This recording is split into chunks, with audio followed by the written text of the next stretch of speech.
안녕하세요. 연합인포맥스 윤영숙 부파원입니다. 제가 며칠간 몸이 안 좋아서 방송을 쉬었었는데요. 다행히 상태가 많이 호전돼서 정상적으로 오늘부터 이제 방송을 시작하게 됐습니다. 저는 지난주 월요일부터 코로나 관련 의심 증세가 있었는데요. 화요일에 PCR 검사를 했는데 그 결과가 아직까지 나오지 않고 있습니다. 그래서 주중에 한번 레피드 검사로 신속 항원 검사를 해서 코로나 확진 판정을 받았고요. 증상은 보통 이제 감기 몸살처럼 몸이 아프고, 목 감기가 계속 인후염 증세가 계속 있었습니다. 그리고 목이 나중엔 잠겨서 이제 말을 할 수 없을 수준까지 목이 많이 부었었고요. 그리고 열은 없었는데 저희 아들 같은 경우는 열이 한 39도를 넘는 열이 있어서 잠깐 긴장하기도 했습니다. 그리고 이제 증상은 일반적인 그냥 감기 증상은 맞는 것 같은데 증상이 이제 이전 델타보다 계속 약하다고 제가 기사로도 말씀을 드렸었는데 실제로 이게 약한 증상인지는 잘 모르겠습니다. 어쨌든 저희 신랑도 그렇고 저도 상당히 심한 감기를 앓고 있는 그런 기분이고 무엇보다 이제 이 감기 증세가 몸살이 보통 하루나 이틀이면 이제 깔끔하게 낫는데 뭐 그렇게 깔끔하게 낫는 기분도 들지 않고 무엇보다 이제 두통이 되게 심하고 는 게 이 기존의 감기랑은 또 조금 다른 느낌인 것 같습니다. 그리고 저는 지금은 이제 가래나 콧물이 좀 있고 장기침을 좀 하는 정도고요. 그렇지만 이전보다는 상태가 훨씬 호전이 됐습니다. 오늘 그동안 제가 며칠 동안 이제 시장을 못 보는 동안 시장이 크게 하락을 했었네요. 오늘도 마찬가지로 시장이 크게 밀렸는데 일단 시황부터 한번 보겠습니다. 일단 개별 지수별로 보면 다우 지수가 0.45% 하락했고 S&P 500 지수가 0.14% 떨어졌습니다. 그리고 나스닥 지수는 0.05% 상승했습니다. 이날 나스닥 지수가 장중에 2% 이상 하락을 했었는데요. 하지만 낙폭과대에 대한 다른 이제 저가 매수세로 다시 지수가 반등하면서 상승세로 마감을 했습니다. 섹터별로 보시면 산업 관련주가 1% 이상 하락했고 자재와 그리고 필수 소비재 유틸리티 관련주가 모두 약세를 보였습니다.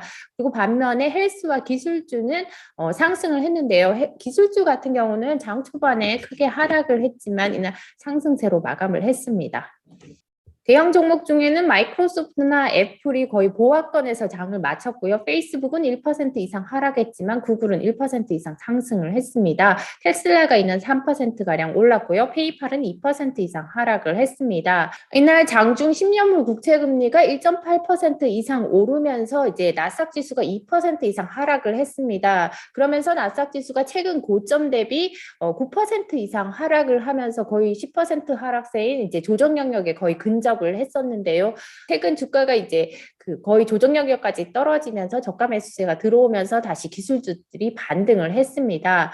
이같이 금리가 오르고 주가가 이제 하락 압력을 받은 것은 골드만삭스가 올해 연준이 기준금리를 4차례 인상할 것으로 예상을 했습니다. 이 같은 소식에 제이미 다이먼, JP모건 최고 경영자가 또 비슷한 얘기를 했는데요. 올해 최소 4번 연준이 금리를 인상할 것 같다고 얘기를 했습니다. 이 같은 소식에 이제 긴축 우려가 커지면서 이날 나스닥 지수가 크게 밀렸다가 다행히 이제 낙폭을 만회를 좀 했습니다. 지금 시장에서는 내일 제롬 파월 연준 의장의 인준 청문회를 주목을 하고 있습니다. 여기서 아마 상원 의원들과 이제 여러 가지 질의응답을 할 예정인데요. 거기에서 파월 의장이 앞선 FOMC 의사록에 대해서 이제 대차대조금 긴축이나 아니면 올해 연준의 금리 인상과 관련한 질의에 답변을 할 것으로 예상이 됩니다. 특히나 최근에 어떤 경제 환경에 맞춰서 볼 때 지금 연준이 이렇게 빠른 속도로 금리를 인상해야 하느냐라는 질문이 쏟아질 것 같은데요. 그에 관련해서 아무래도 시장이 사전에 포지션을 잡으려는 움직임이 나타난 것으로 보입니다. 거기에다가 이제 수요일에 미국의 소비자 물가가 발표가 되는데요. 그러니까 지난해 12월 소비자 물가가 나오는데 이 수치가 1982년 이후 최고치, 또다시 한번 최고치를 경신할 것으로 예상이 되고 있습니다. 이전에 나온 최고치가 지금 6.8%였는데요. 이보다 높은 7%를 넘어선 7.1%로 지금 시장이 예상을 하고 있습니다. 그러면서 이제 물가에 앞서서 시장이 좀 더 그 물가 자체가 다시 연준의 긴축 우려를 높일 것으로 예상이 되면서 이제 사전에 투자자들이 포지션을 빠르게 조정하는 모습을 보였습니다. 지금 골드만삭스 같은 경우는 올해 3월부터 연준이 금리 인상을 시작해서 4차례 금리 인상을 예상을 했는데요. 지금 시장에서 나타난 금리 인상 가능성도 지금 3월에 80%를 넘었습니다. 여기 보시면 이제 찰스 슈왑의 프레드릭 씨는 이렇게 얘기를 하고 있는데요. 최근에 그 연준이 일시적이라는 표현을 없애거나 아니면 좀 더 긴축적인 통화 정책을 하겠다는 어떤 그런 기조를 보이는 이러한 노력들 모두가 인플레이션 상승에 대응하기 위한 목적이라고 하면서 이게 파월이 당초에 예상했던 것보다 훨씬 더 멀리 가고 있고 훨씬 더 빠르게 진행되고 있다고 생각한다라고 시장은 보고 있습니다. 그러면서 이 잠재적으로 6월에 적어도 이제 첫 금리 인상 자체가 6월에 시작될 것으로 예상을 했지만 지금 시장은 3월에 금리 인상 가능성을 이미 80% 이상으로 보고 있다라고 얘기를 하고 있습니다. 이날 CME 선물에 따르면 이날 장중 한때 80%까지 올랐었고요. 이날 마감가 시점에서는 한 76%까지 금리 인상 가능성을 낮췄습니다. 하지만 70% 이상이면 거의 시장에서는 3월 금리 인상을 기정사실로 보고 있다는 얘기입니다. 이날 10년물 국채금리가 이제 그 3시 마감가 기준인 3시에 1.78%까지 올랐는데요. 이 수치는 이제 장중에는 1.8%까지 올랐습니다. 이 1.8% 같은 경우는 2020년 1월 이후 최고치라고 하고요. 그리고 2년물 국채금리도 이날 0.9%까지 상승을 했습니다. 0.9%는 지난 2020년 2월 이후 최고치라고 합니다. 이제 채권 시장 자체가 연준의 긴축 우려를 가격에 반영하면서 시장에서도 이제 이거 자체가 빅테크주에 타격이 될 수 있다라는 전망을 쏟아내고 있는데요. 특히 시장에서는 이제 채권 금리가 뛰는 속도에 주목을 하고 있습니다. 그 금리가 오른다라는 사실 자체보다는 금리 인상 속도가 주식 투자자들이 바로 우려하는 것이다라고 얘기를 하면서 특히나 고성장 주식을 들고 있는 투자자들에게 이는 걱정할 부분이다라고 얘기를 하고 있습니다. 특히나 빅테크주 그러면서도 더 투기적인 영역에 있는 그런 시장에 있는 투자자들은 금리 인상, 금리 상승의 이 속도에 우려를 하고 있다라고 시장에서는 보고 있고요. 특히나 오늘 같은 움직임은 이제 12월 소비자 물가 지표를 앞두고 만약 이 애널리스트 같은 경우는 이 근원 CPI 자체가 0.5% 이상으로 나올 경우 전월 대비 0.5% 이상으로 나올 경우 다시 이제 금리가 또 뛰는 모습을 볼 수 있을 것이라고 얘기를 하고 있습니다. 하지만 이글 자산운용의 에릭 민츠 씨는 이제 기술주 같은 경우는 조정이 이미 있었어야 한다라고 얘기를 하고 있습니다. 특히나 이번 조정으로 인해서 오히려 밸류에이션 자체가 훨씬 더 합리적인 영역으로 이제 갔다고 볼 수 있다라고 얘기를 하고 있습니다. 그리고 이제 장 마감 후에 리처드 클러리다 연준 부의장이 이번 주 금요일에 사임하겠다라고 발표를 했습니다. 여기 보시면 연준이 이날 리처드 클러리다 연준 부의장이 임기를 한 2주 앞두고 관두겠다라고 발표를 했는데요.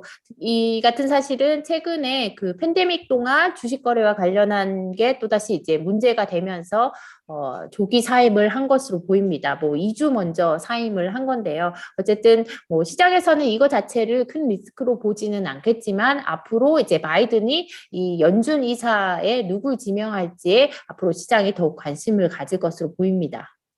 그럼 지금부터 오늘의 주요 기사를 자세히 들여다보겠습니다.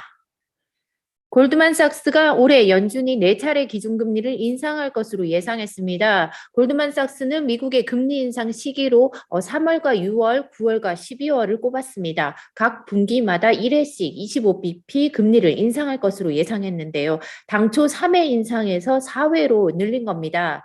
노동시장의 슬랙이 줄어들면서 연준이 인플레이션 위험에는 더 민감해지고 성장 둔화 위험에는 덜 민감해진다고 판단했기 때문인데요. 골드만은 이른바 양적 긴축으로 불리는 대차대조표 축소 개시 시점은 기존 12월에서 7월로 앞당겼습니다.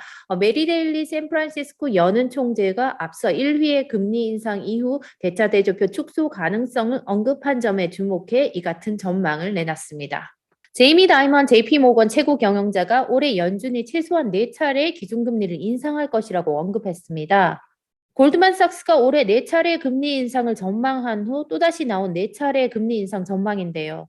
다이먼 CEO는 이날 화상으로 진행된 컨퍼런스에서 연준이 시장의 예상보다 더 큰 폭으로 금리를 올릴 수 있다고 말했습니다. 그는 생각보다 인플레이션이 더 심할 수 있고 그들은 사람들이 생각하는 것보다 더 큰 폭으로 금리를 인상할 수 있다며 개인적으로 4번 정도의 인상에서 그친다면 놀랄 것이라고 말했습니다. 그는 또한 올해 미국 경제는 대공황 이후 가장 강한 경제 성장세를 보일 것이라며 내년 경제도 상당히 좋을 것이라고 말했습니다. 다이먼 CEO는 올 한 해 주식시장은 경제 호황에도 변동성을 나타내는 한 해가 될 것이라고 내다봤습니다. 비트코인 가격이 장중 한때 4만 달러 선을 밑돌았습니다.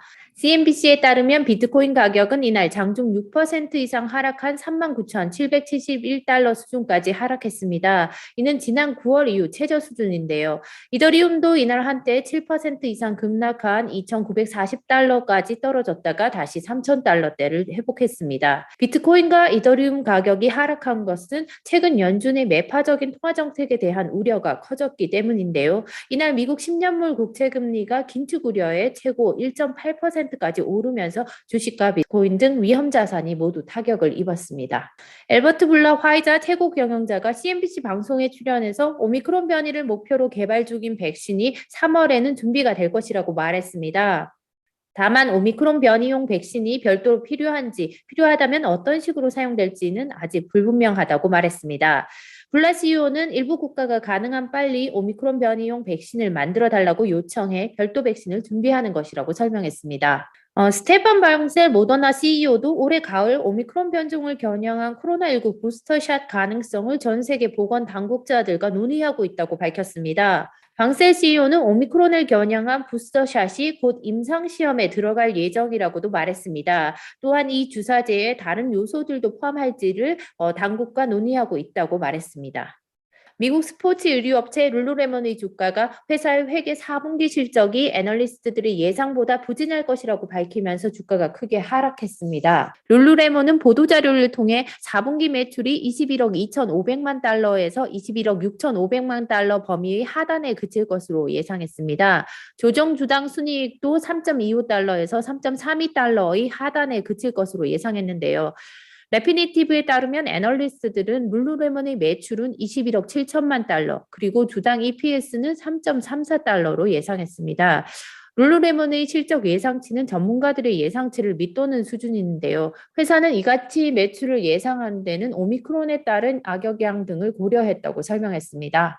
대형 게임 회사 테이크투 인터랙티브가 모바일 게임 판빌로 잘 알려진 딩가를 127억 달러, 우리 돈으로 약 15조 2천억 원에 인수한다고 밝혔습니다. 테이크투는 징가의 모든 발행 주식을 지난 7일 종가에서 64%의 프리미엄을 붙인 주당 9.86달러에 인수하기로 했습니다. 비디오 콘솔과 PC용 게임의 왕자인 테이크투와 모바일 게임 제작사인 징가의 결합 소식에 주식시장도 크게 반응했습니다.